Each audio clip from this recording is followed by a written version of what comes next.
Sup you beautiful people, hope you've had a fantastic day. Welcome back to a brand new episode of What If Deku Had an Adaptation Quirk, the ability to adapt to survive.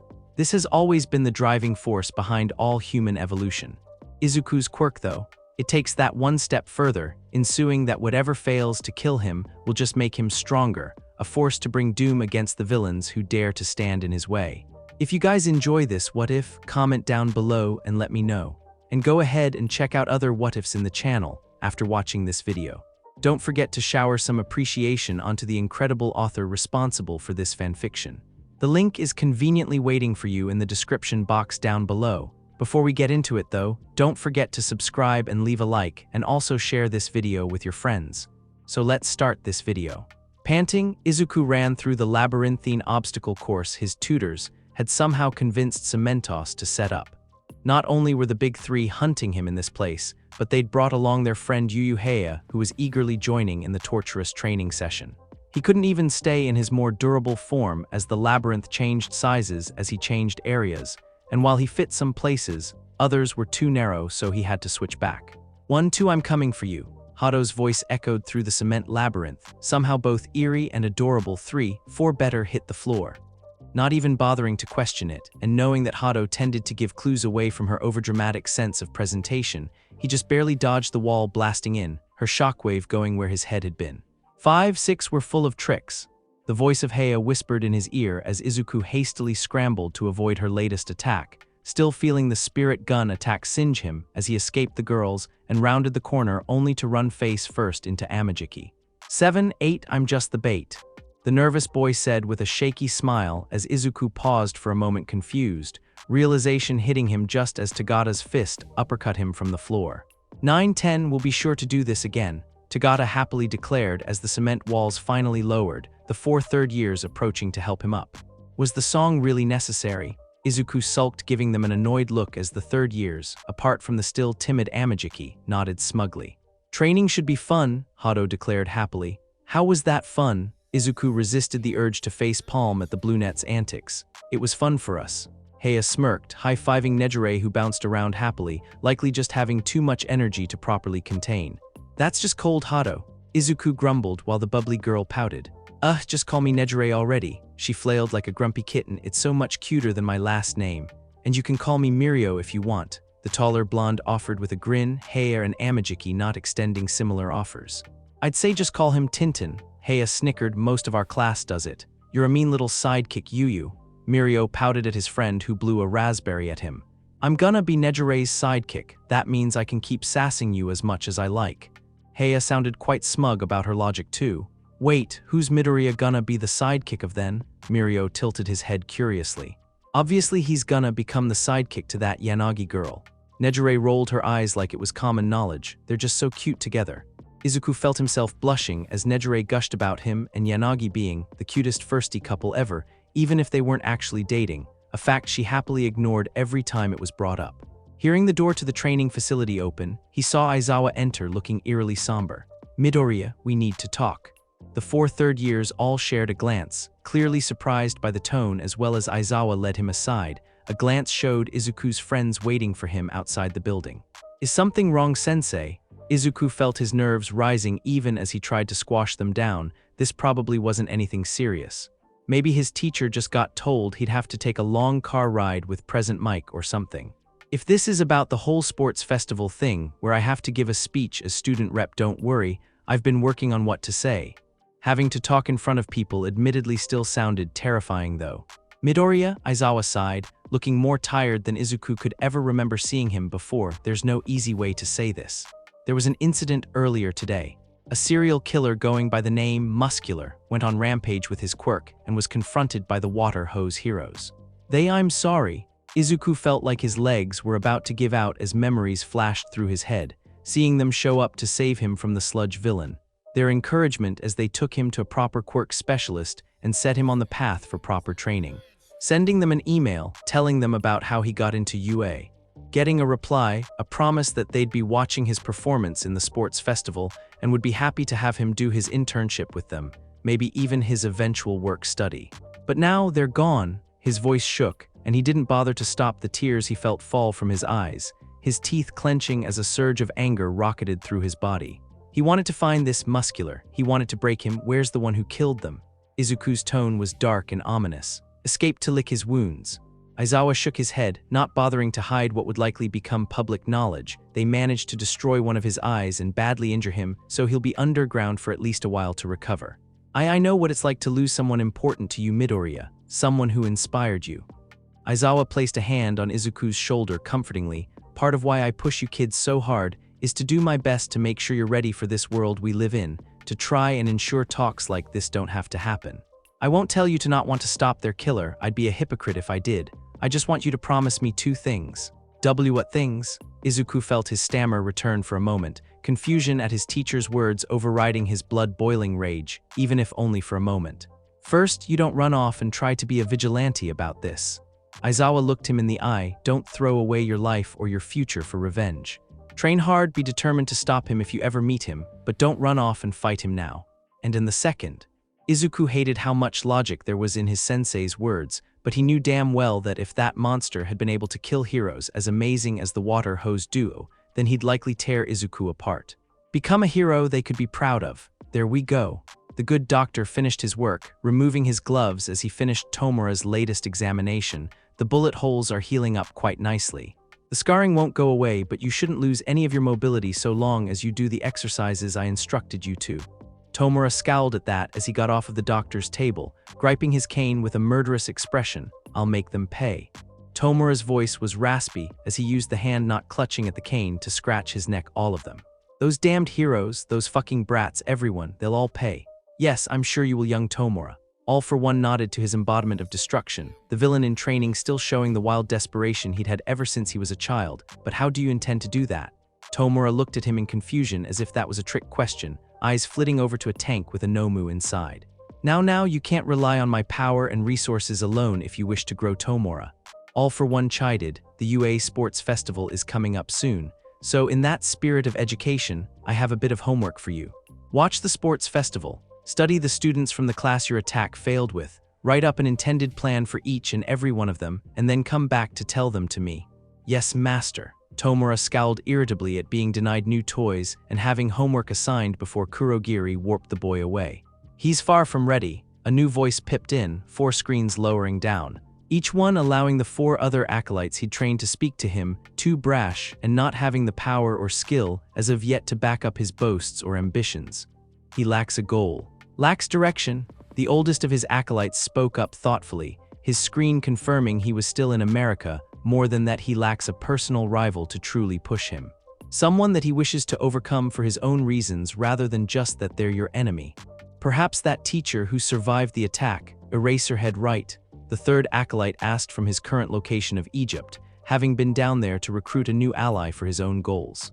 I wish to capture him for my own experiments actually, the 4th and youngest acolyte apart from young Tomura spoke up. My goals are making steady progress, but he would certainly be a valuable resource. Do you wish for me to return to provide aid, boss? The last acolyte, currently in Germany, asked. I could get my crew together and be back in Japan in a couple days. No, he shook his head, he still needs to learn. And I have a couple other resources I can call upon if need be to assist him. Tomura is not ready to learn of you all, not yet. Continue running your budding empires and contact me should there be any complications. Dismissed, with a wave of his hand, the calls ended and the 4 went back to their various duties and plans. Think Tomura will be smart enough to use the sports festival to try and scope out All Might's successor? The good doctor asked, having kept silent while he spoke to his disciples.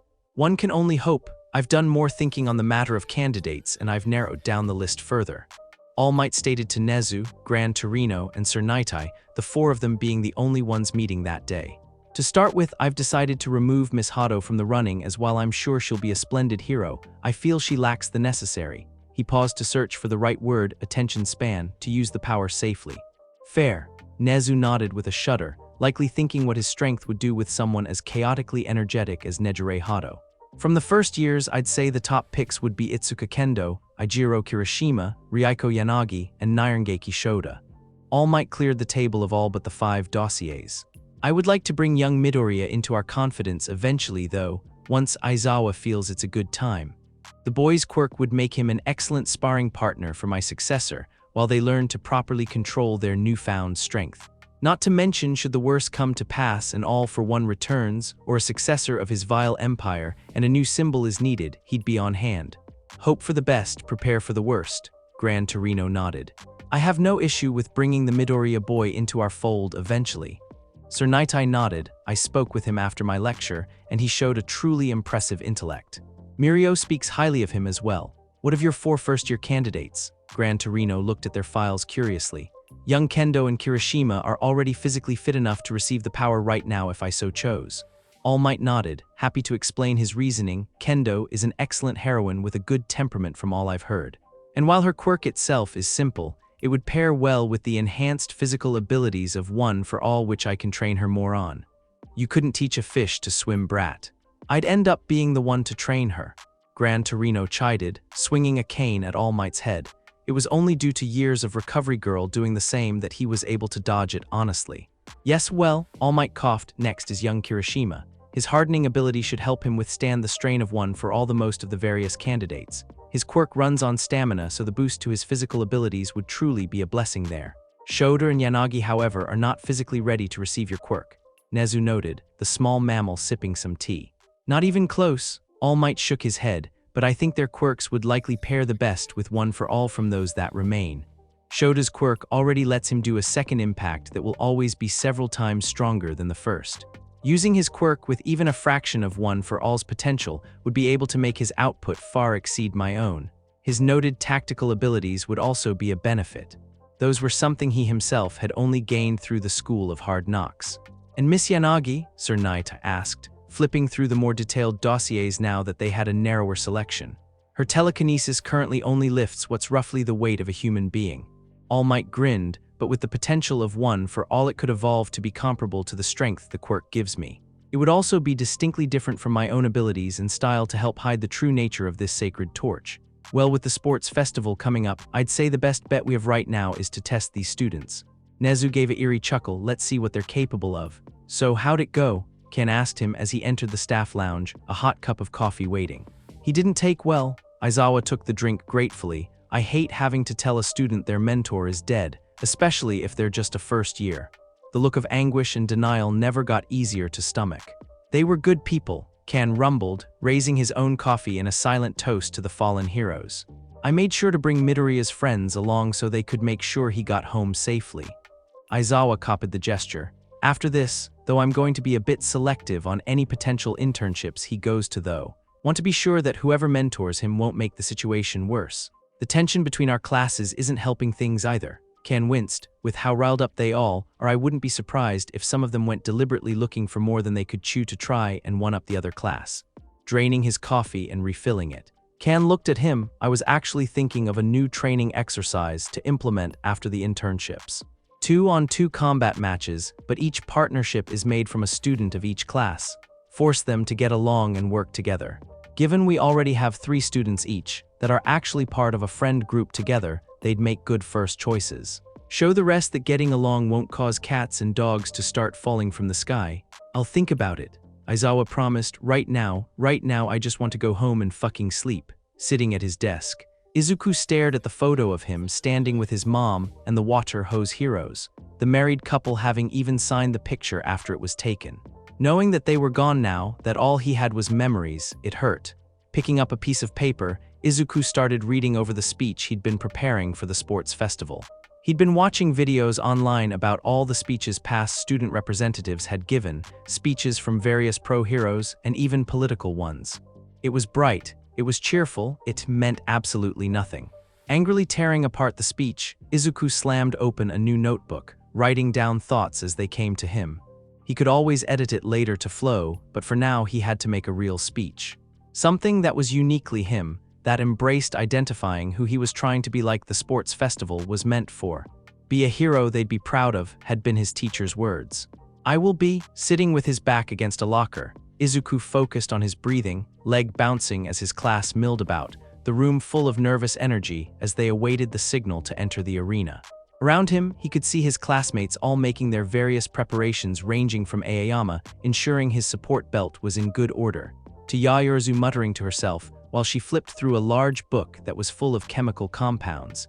and Mineta praying to a shrine in his locker that seemed to be just dedicated to boobs.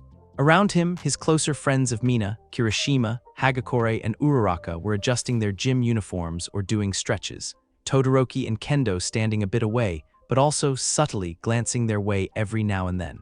Ever since Aizawa had told him about the death of the water hose heroes, his friends had never let him alone so long as they could help it. Trips to the karaoke bar now included Uraraka and Hagakure, with talks of inviting some of their other classmates in the future. Kirishima and Tetsu would each take him to their favorite workout spots, the two seeming to be in competition on who could find the best place to get them gains. Mina would take him to her favorite arcades, more specifically the dance games at said arcade, where she was insistent that he'd get good enough to put his name on the high score chart. Uraraka going with him as he showed her around the town more. His gravity-defying friend still new to the area, so she'd roped him in as her unofficially official tour guide. Tokage would take him to different fun hole-in-the-wall places, as well as anything that related to dinosaurs whatsoever. His fellow Greeneat was as nerdy about dinosaurs as he was about quirks. Hagakure had been taking him to various malls, more specifically the clothing stores within. She'd mentioned that since her body couldn't be seen, she'd gotten used to expression herself with her clothing and personality.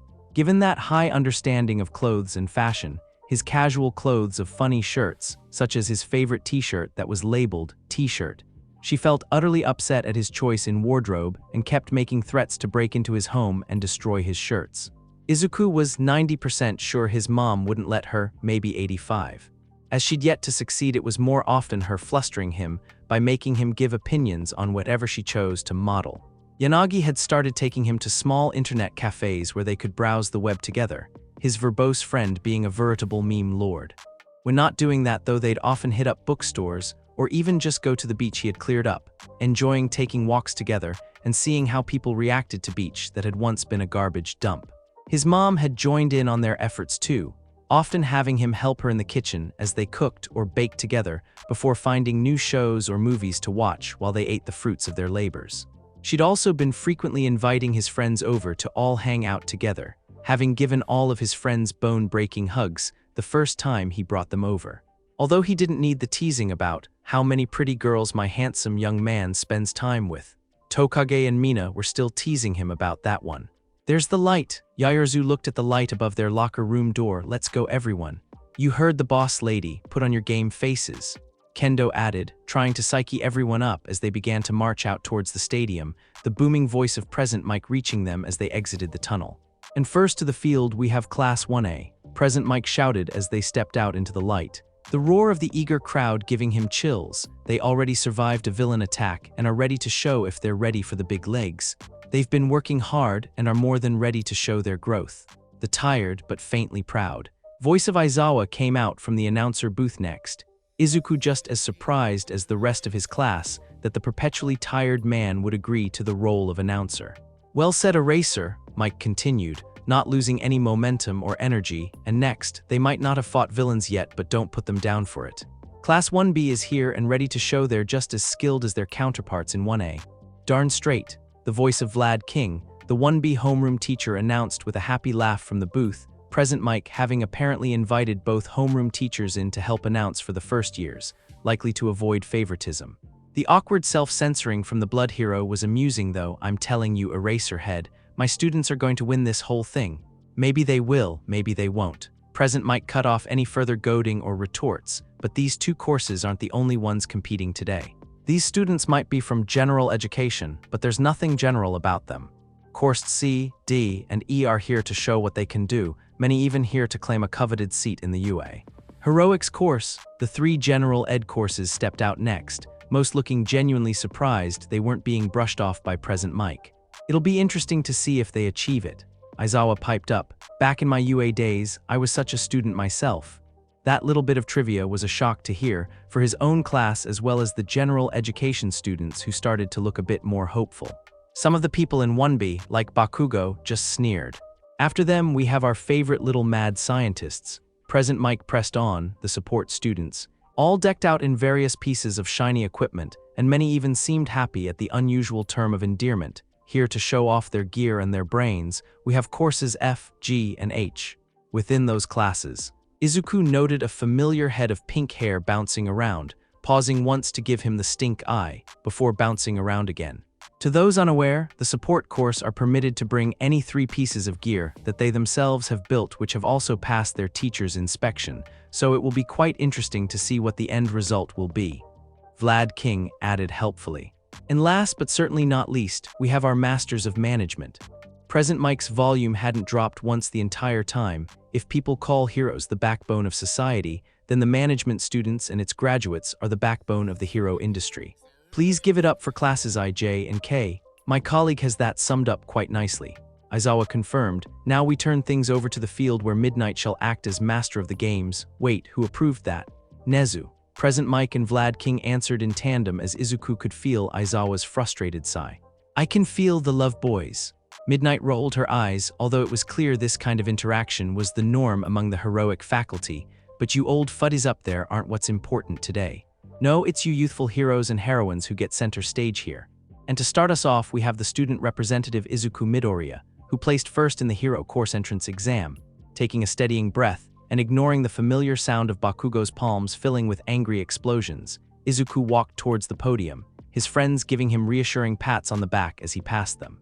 Thank you, Izuku nodded to his professor who handed him the microphone as Izuku readied himself, focusing on his fellow classmates rather than the crowd. Taking a deep breath, Izuku focused, his gaze hardening as those watching blinked in surprise. I know many of you will expect a happy, flowery speech, something full of positive words, empty boasts, and no real meaning. Originally, that was even what I'd planned to do, but then, a few weeks ago, we lost the water hose heroes. Izuku felt a single tear go down his cheek at the memory but pressed on. More than just amazing people, they were my personal heroes. They saved my life, they were some of the first to ever truly believe in me. Losing them made me think about being a hero, both why I want to do it and the kind of person I want to become. So to that I say to myself and to all of you here, if you aren't going to take this seriously, then leave. You could hear a pin drop in the stadium at that ultimatum. I don't care if you want to be a hero to make money.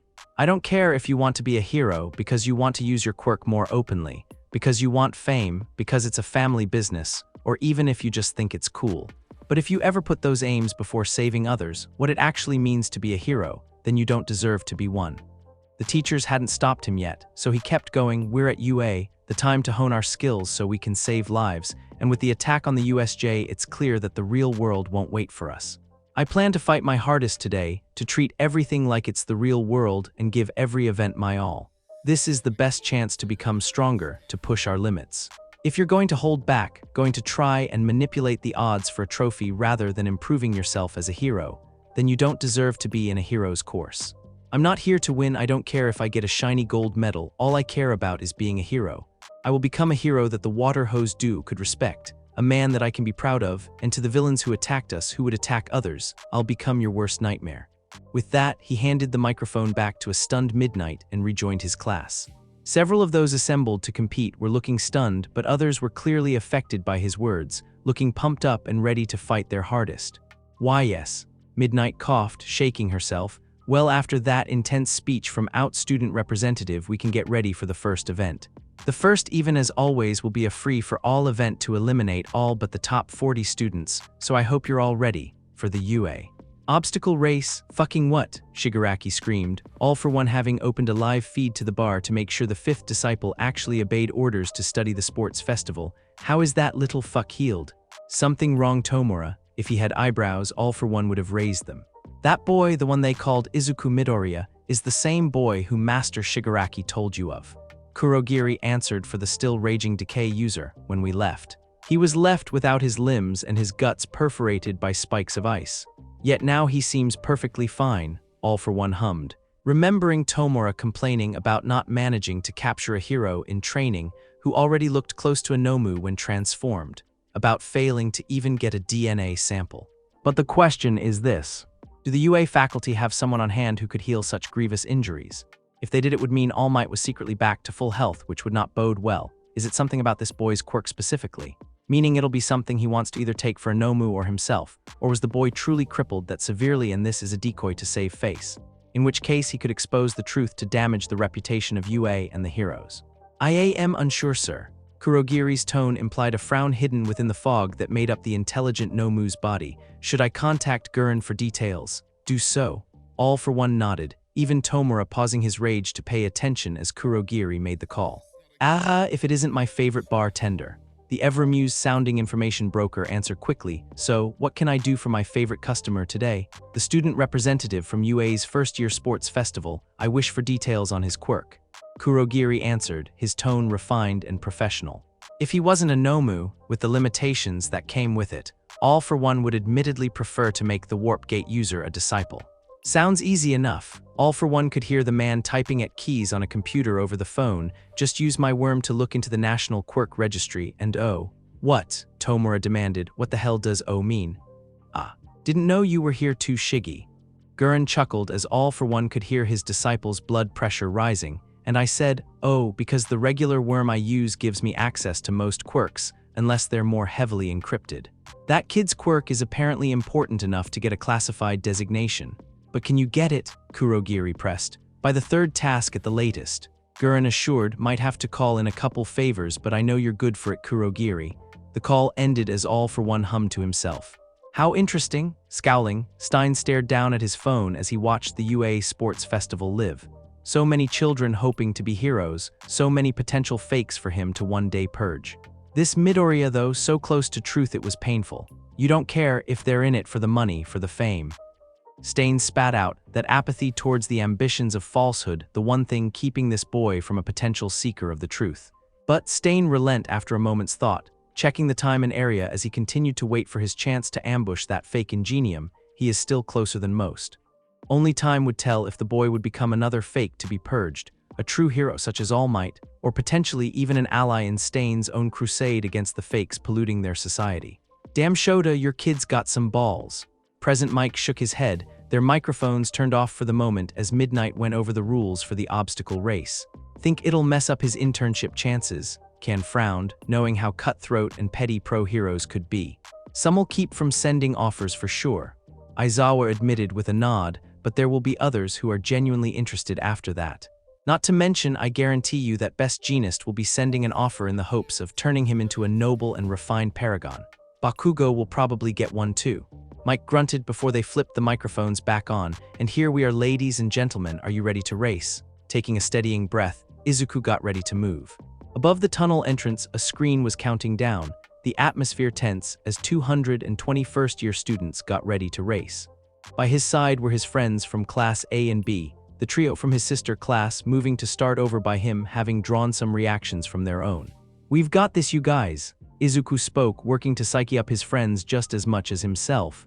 Hell yeah, we got this, Kirishima grinned, hardening his first for a super-powered fist pump with Tetsu. The counter flashed. 3. Izuku clenched his fists, focusing as he worked to partially transform and gain his full form's enhanced stamina. 2. Beside him, Tokage and Yanagi began to float, ready to fly. 1. Mina and Hagakure were bouncing in place to stay loose. 0.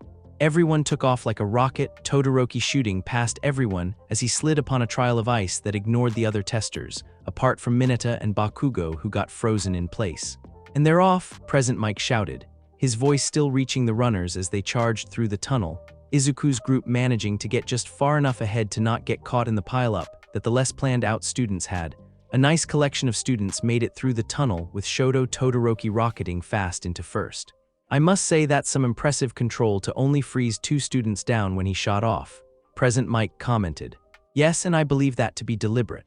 Aizawa let out a tired sigh. Todoroki has been rapidly improving his ice's capture and mobility skills as of late, but I'm aware his relationship with the 2 frozen students isn't the best. Fuck you, icy hot, Bakugo shouted, cursing on live television. The sound of an explosion's faintly reaching Izuku as well-meaning Bakugo was likely released now. Language, all 4 overseeing teachers chided at once.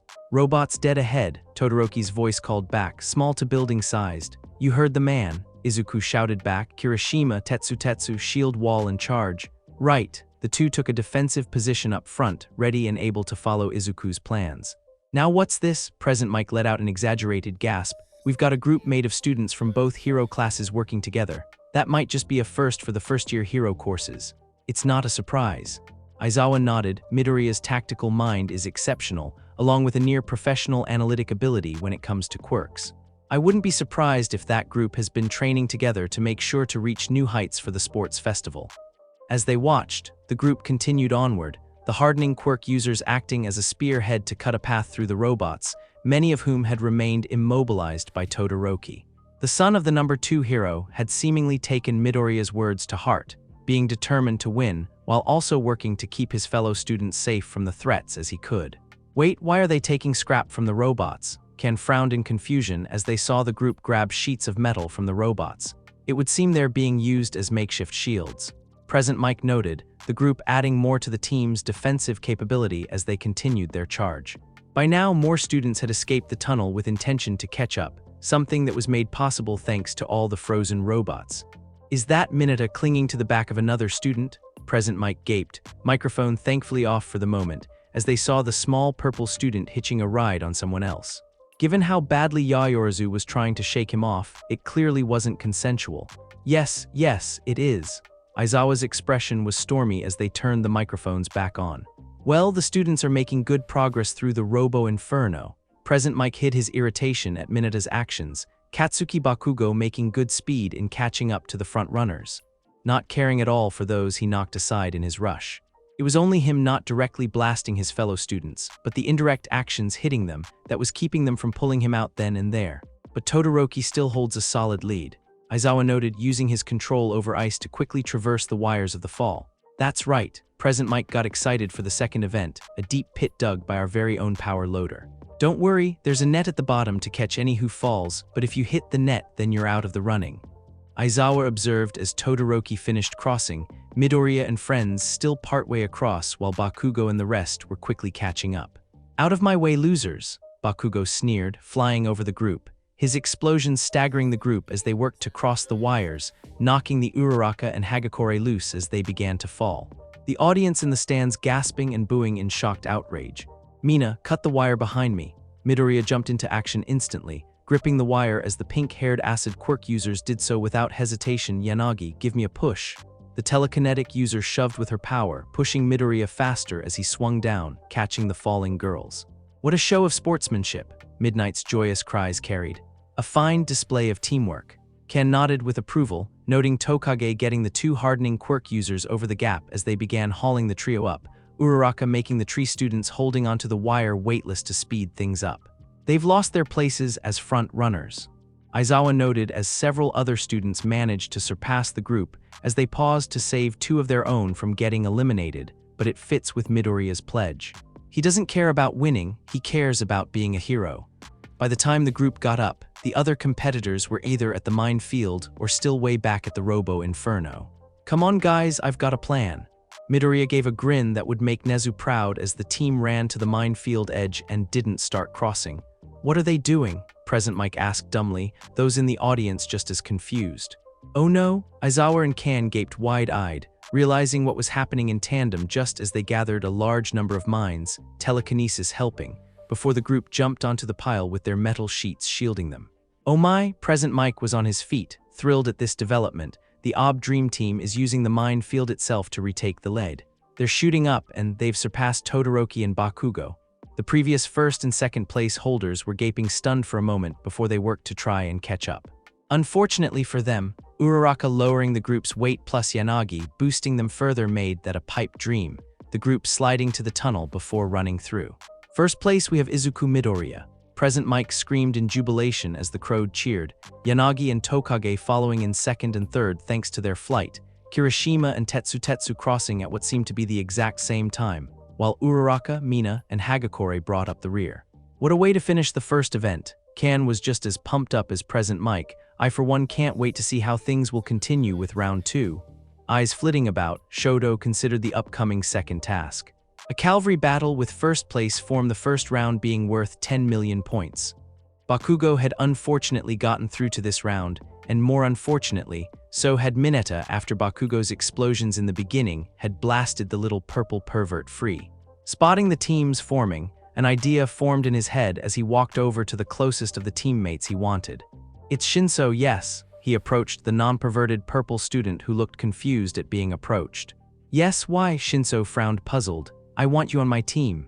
Shoto gestured for the boy to follow. You don't want one of your precious Class A buddies. Shinso sounded bitter but followed regardless. One of my classmates needs to be removed from the hero course, so I'm helping you prove you can take his place. Shode answered, not even bothering to look at Shinso as he continued trying to find his second partner, finally spotting her along with the last teammate he wanted. Come again? Shinso asked before letting out a yelp as Shoto tugged him over to Yaoyorozu and Kendo. Yaoyorozu, Kendo, I want you on my team. Shoto spoke up as the rep and vice rep turned towards him in surprise, but certainly weren't complaining at having his quirk for this. And is he our fourth teammate? Kendo nodded to Shinso. He said he wanted me to replace one of your classmates. Shinso still looked lost. Mineta, the girls asked in tandem as they looked towards him, completely unsurprised when he nodded. Am I missing something? Shinso looked between the three of them. While the girls explained the Mineta situation, Shoto examined the other forming teams. Well, this should be interesting. You ready for this? Kirishima was bouncing in place alongside Tetsu, the two of them having joined Izuku's team along with Yanagi. Question is, are you ready, Kiri? Mina stuck out her tongue teasingly as she stood with her teammates, Hagakure, Uraraka, and Tokage. Born ready, Kirishima and Tetsu shared a hardened fist bump. We got our manliness, we've got our teamwork, and we've got Midori Bro's plan. Indeed. Yanagi nodded happily. Midoriya's plan is most impressive in its simplicity to take advantage of the minimalistic amount of rules and the inherent nature of the event in question. Even so, due to our group being the only ones to, as of yet, demonstrate any teamwork on which this task is crucial, I believe, I can confidently give the statement thus. As Kirishima and Tetsu would say, Yanagi gave a cute little clearing of her throat before she lowered her voice as deep as it would go. We got this. So, Midori, how come you didn't use your quirk in the first event? Mina asked as the last few teams got decided. And why is that girl glaring at you? The second question being about another girl with pink hair and yellow eyes. This one covered in support gear as she stood next to Mineta, apparently being on the same team. I actually did use some of my quirk in that first event. Izuku answered proudly, I've been getting better at doing partial transformations. I haven't managed to go from a partial to a full yet though. I have to turn off the partial transformation and then transform fully still. Given I wasn't sure if any other obstacles would have the size of my full transformation be a hindrance like that first gate, so I decided to just save it for here. Told you it wasn't him wanting to be dramatic for round 2. Hagakure let out a smug ha, as she apparently pointed at Mina and Tokage who grumbled but handed over some yen. Ignoring the blatant gambling his friends were doing over him, Izuku continued to answer, as for her. He trailed off with a wince, she's from the support course, and is one of the ones Aizawa-sensei warned us about who take their craft very seriously. She doesn't apparently think about the quirks of who she makes gear for all the time though, but of just making stuff and getting her name out. There was another costume incident she hadn't forgiven me for, and he wasn't saying anything else on the matter. All right everyone, to your places, Midnight called out before his friends could press for details at the incident which he'd rather not remember. Game time girls. Izuku worked to psych himself up. Bro, Kirishima and Tetsu gestured to themselves confused. I know what I said. Izuku responded as the two gaped indignantly while Mina and Tokage cackled happily at the shade being thrown to their best friends. Helling Yanagi up onto his shoulders, Izuku observed the other teams, ignoring the glares from Bakugo and the other blonde on Bakugo's team. He could see all the eyes on the headband Yanagi was wearing. Are you ready? Midnight called out, cracking her whip as Izuku saw everyone tensing. On your mark, get set, go. Yanagi, Izuku shouted out as the silver-haired telekinetic pulled every headband but her own, Tokage's, Todoroki's, and the one being worn by a girl from 1B with vines for hair at Yanagi's request. What a sudden upset, Midnight called out as the scoreboard updated itself to show every team but 4 at 0 points. But I guess if you already have a target that big on your back, no reason not to make it bigger if it gets you an edge. Mina, if you would. Izuku turned towards the Pinkette who generated a massive blob of acid as Yanagi dropped in the captured headbands, the ribbons sizzling away as the charging teams slid to a confused halt, and even the crowd quieted down. Is that allowed? A boy from 1B with a headband asked confused. She never said it wasn't. Izuku gave a wide grin, and now there are only 4 headbands and 4 teams worth of spots into the final round. Now anyone having a headband is a target. So the question is, Izuku transformed as he spoke, Yanagi happily riding on his shoulders as he turned into his massive gray form, those from Class B not on his team gaping at the change. his massive hands grabbing the hardening Kirishima and Tetsu like they were Eskrima sticks. Can you take them? Is he? Aizawa blinked as he worked to process the utterly bizarre team formation. Using two of his teammates as clubs, yes, he is. Present Mike was likewise gaping. Calling it now, that's going to become a meme before the round ends. Ken ran a hand down his face. Strategy for the headbands is good though. Before everyone was going to go after him because of that point total, but now you need a headband just to get to the next round. The point's not even mattering anymore. Why does Monoma look like he's manipulating Bakugo? Present Mike noted the two blonde boys of 1 billion, the copy Quirk whispering something rapidly towards Bakugo who seemed to be, reluctantly, listening. Because he probably is. Kan's eye twitched as they flipped a switch, the arena filled with microphones so they could listen in on the competitors and make sure there was no untoward behavior being revealed to be addressed later. That useless fuck doesn't have a quirk like that. Bakugo was snarling. He's using trigger, has to be. Kid really needs to get those complexes in check. Aizawa frowned, fully aware of Bakugo's superiority and inferiority complexes, a combination that Monoma shared in his own way, and a fusion that none of the teachers had been able to nip in the bud as of yet. I get it, Bakugo, I get it. Monoma's tone was deliberately understanding and not argumentative as he manipulated the explosion Quirk student. But if you beat him here then, a lot of people will just say that you only got it because it was a team event. Let him get through to the third round, that's always one-on-one fights. Then nobody can say you didn't beat him on anything but your own power. Fine, Bakugo snarled, charging towards Shiozaki to forcibly take her headband. Todoroki had gone over to Midoriya and made a large ice wall to cut the other 3 headbanded teams away from the rest of the competition, leaving it just a race for Shiozaki's points. Think anyone will try to? Aizawa began to ask if any of the teams would try to get over or through the ice when Hatsume, with Mineta on her shoulders, rocketed up with her boots to try and go over the ice. That answers that question. Think it'll were Mike began only for Midoriya to swing Kirishima and Tetsu to smash apart the hover boots she was riding in on. Mineta's sticky balls caught by Yanaga's telekinesis and sent to further gum up Hatsume's support gear engines. To wrap it all up, Todoroki froze them in place once the duo was on the ground. Never mind. And now Bakugo took Shiozaki's headband. Kan nodded, noting how Monoma copied Tsuburaba's quirk as the two worked to make air walls to prevent anyone else from getting close to their points. The fights of the last round are going to be intense. Amake, Hero Costume Attempt 3. You're kidding, right? Izuku looked down at the costume he was in. It was covered in metal and various pieces of tech, bright lights, and devices shining and blinking eagerly to be used. What, you think you're too good for my gear? The pink-haired girl demanded. My babies are the best you'll get. You might not have wanted anyone else's support equipment, but there's no way you'll refuse mine after you use it. Does she even know what my quirk is? Izuku looked over at the tired-looking support teacher. I don't think she ever bothered to check, no. Power Loader shook his head. Just get this over with. Relenting with a sigh of his own, Izuku transformed as his body grew, and the device-covered suit broke apart, every bit of support gear breaking from the expansion or the fall to the ground as he was just left in his size-altering UA tracksuit. My babies, Hatsume cried out as she cradled the broken pieces. You monster, you villain, I'll get you for this. How dare you break my babies? As she ranted, Power Loader just plucked her up like an angry kitten, carrying her off back to the support lab. Damn it, Hatsume, this is why I tell you to pay attention to who you make things for. Thank you so much for joining me on this incredible journey today. I hope you enjoyed exploring the fascinating what-if scenario of Deku. The possibilities were truly mind-blowing. If you found this video entertaining, don't forget to give it a thumbs up, share it with your friends, and subscribe to the channel. Your support means the world to me and inspires me to bring you more captivating content in the future. Stay tuned for more exciting what-if stories and other amazing videos coming your way. Until next time, take care, stay curious.